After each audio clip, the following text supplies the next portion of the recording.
আছে কেউ পাগল লাগছে টিকটক করে টিকটক করে টিকটক করে না কাহিনী আছে ওই সারা দিনে বই রয়েছে না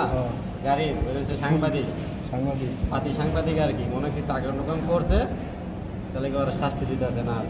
ওরকমই তো বুঝাইতেছে শালা নাচতেই আছে থামেই না সুদনে বললে ভাই